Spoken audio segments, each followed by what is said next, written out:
Assalamualaikum warahmatullahi wabarakatuh. Alhamdulillahi rabbil alamin, wal aqibatu lil muttaqin, wala udwana illa 'alal zalimin. Wassalatu wassalamu ala sayyidina Muhammadin sayyidil mursalin wa ala alihi wa sahbihi ajma'in. Sahabat Rancamaya yang dirahmati oleh Allah Subhanahu wa Ta'ala. Allah Subhanahu wa Ta'ala berfirman, A'udzu billahi minasyaitonir rajim. Bismillahirrahmanirrahim. Ya ayyuhalladzina amanu kutiba alaikumus shiyam kama kutiba alal ladzina min qablikum la'allakum tattaqun. Wa qala Rasulullah sallallahu alaihi wasallam, man shoma ramadhana imanan wa ihtisaban ghufira lahu ma taqaddama min dzambi. Sahabat Rancamaya yang dirahmati oleh Allah Subhanahu wa Ta'ala, kita pahami bahwa salah satu tujuan ibadah puasa di bulan Ramadan adalah untuk mencapai ketakwaan kepada Allah Subhanahu wa Ta'ala.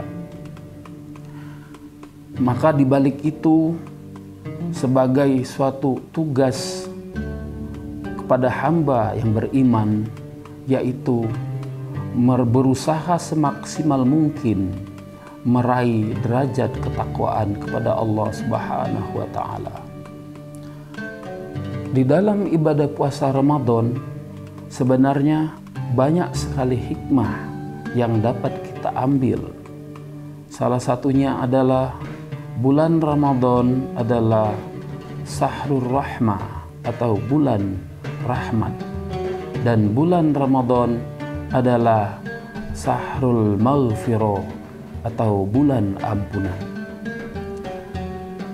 Disebut sebagai bulan rahmat adalah banyak sekali rahmat dari Allah Subhanahu wa Ta'ala di dalam bulan Ramadan ini, di mana barang siapa yang mengerjakan amalan-amalan yang baik, ibadah-ibadah mahdhah, sedekah dan lain sebagainya, maka Allah memberikan pahala yang berlipat ganda kepada orang yang beriman.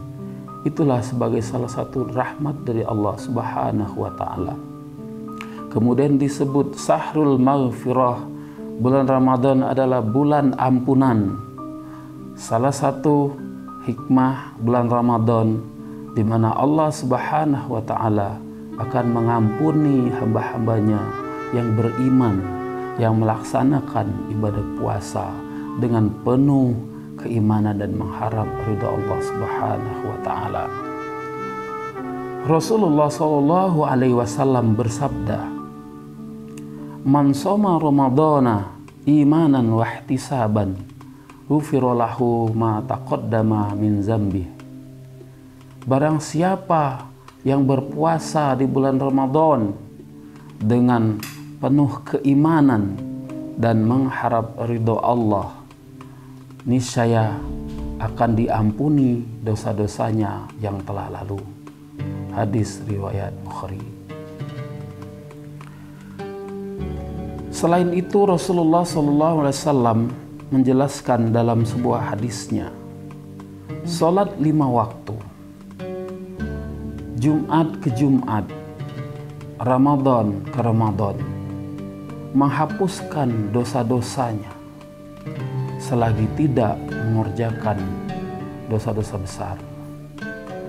Hadis riwayat Bukhari. Dilanjutkan dalam hadis yang lain, barang siapa yang berpuasa kemudian mendirikan salat malam dengan penuh keimanan dan mengharapkan ridho Allah, niscaya akan diampuni dosa-dosanya yang telah lalu. Sahabat Rancamaya yang dirahmati oleh Allah Subhanahu wa Ta'ala, hadis yang pertama menjelaskan bahwa jika seorang mengerjakan puasa dengan dasar keimanan dan mengharap hanya ridho Allah semata, maka Allah akan memberikan ampunan kepada hamba tersebut dari dosa-dosanya yang telah lalu. Jadi secara otomatis dengan mengerjakan puasa tersebut, maka dosa-dosa yang telah lalu diampuni oleh Allah Subhanahu wa Ta'ala.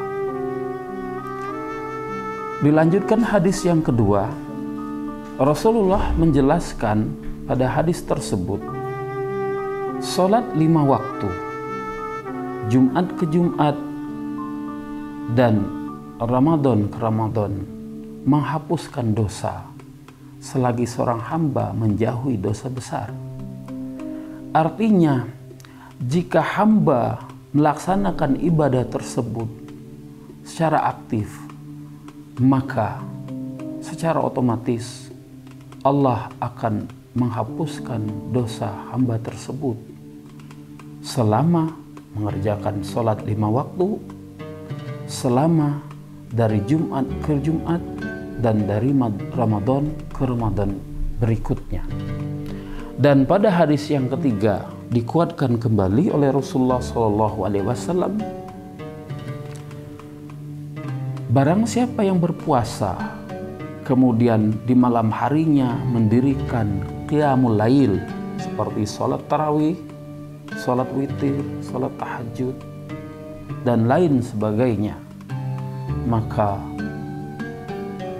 begitupun Allah akan mengampuni dosa-dosanya yang telah lalu, dengan syarat puasa dan qiyamul lailnya itu dilakukan dengan dasar keimanan dan hanya mengharap ridha Allah Subhanahu wa Ta'ala.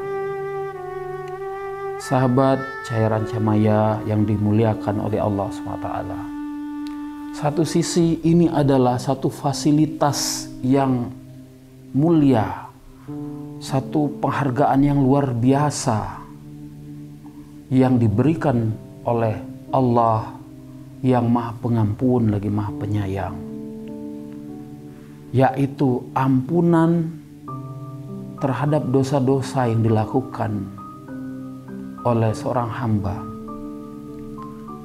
jika melaksanakan ibadah puasa dan mendirikan qiyamul lail beserta ibadah-ibadah makhdo lainnya. Ini satu sisi. Lalu pertanyaannya, bagaimana adab atau akhlak seorang hamba terhadap khaliknya jika Allah Subhanahu wa Ta'ala mengampuni dosa-dosa hambanya yang melakukan puasa dan ibadah lainnya itu? Lalu bagaimana kita menjemput maghfirah atau ampunan tersebut? Di dalam ajaran Islam, kita tentunya diberikan pengajaran bahwa jika kita ingin mendapatkan ampunan Allah SWT, syaratnya kita harus bertaubat dengan taubat yang sebenar-benarnya. Ada 3 macam syarat taubat yang dapat diterima oleh Allah SWT sehingga seorang hamba layak mendapatkan maghfirah atau ampunan. Yang pertama, menyesal, yaitu menyatakan penyesalan terhadap dosa-dosa yang dilakukan. Apakah dosa itu termasuk dosa kecil atau dosa yang sedang atau maupun dosa yang besar.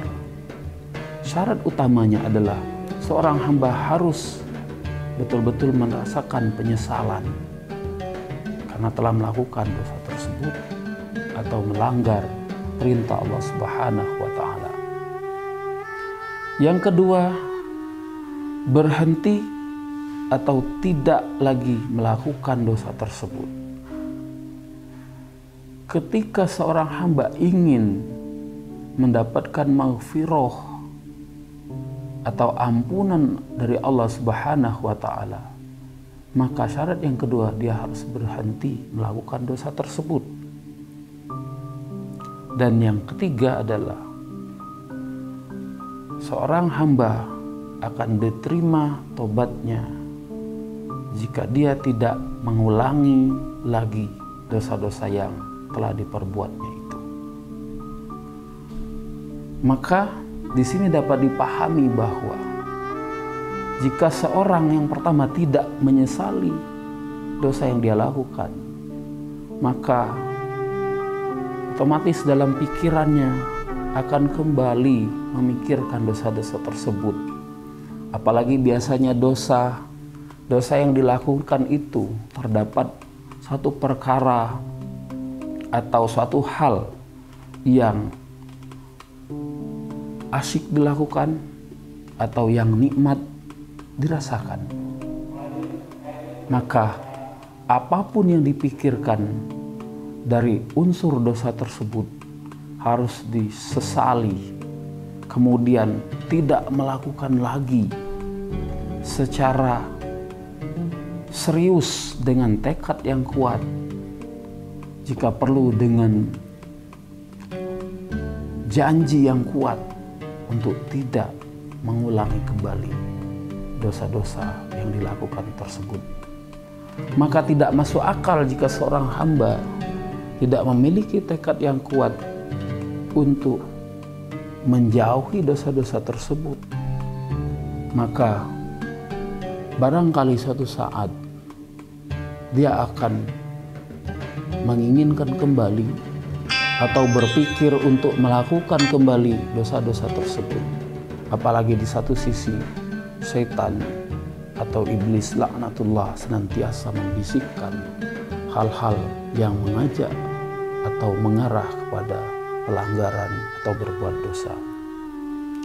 Maka dari itu, di sini poinnya adalah di dalam momentum ibadah puasa di bulan Ramadan ini, maka marilah kita senantiasa untuk mengejar fasilitas dari Allah Subhanahu wa Ta'ala berupa ampunan atau maghfirah yang sangat luas, di mana Allah akan mengampuni seluruh dosa-dosa kita yang diperbuat di masa lalu dengan syarat melakukan ibadah puasa dengan penuh keimanan dan mengharap ridha Allah. Kemudian di sisi yang lain, kita pun berusaha sebagai hamba Allah yang beriman, sebagai hamba Allah yang mengharapkan ampunan Allah tersebut, kita pun ingin menjemput maghfirah dari Allah tersebut dengan berusaha bertaubat dengan sebenar-benarnya, yaitu dengan cara menyesali taubat dosa-dosa yang kita lakukan, berhenti melakukan dosa tersebut, dan tidak mengulanginya lagi di kemudian hari. Demikian kultum singkat yang dapat saya sampaikan. Mudah-mudahan ada manfaatnya. Subhanaka la ilma lana illa ma 'allamtana innaka antal alimul hakim. Wa akhiru da'wahum anil hamdulillahi rabbil alamin. Terima kasih dan mohon maaf. Wassalamualaikum warahmatullahi wabarakatuh. Cahaya Rancamaya Islamic Boarding School. Come and join us.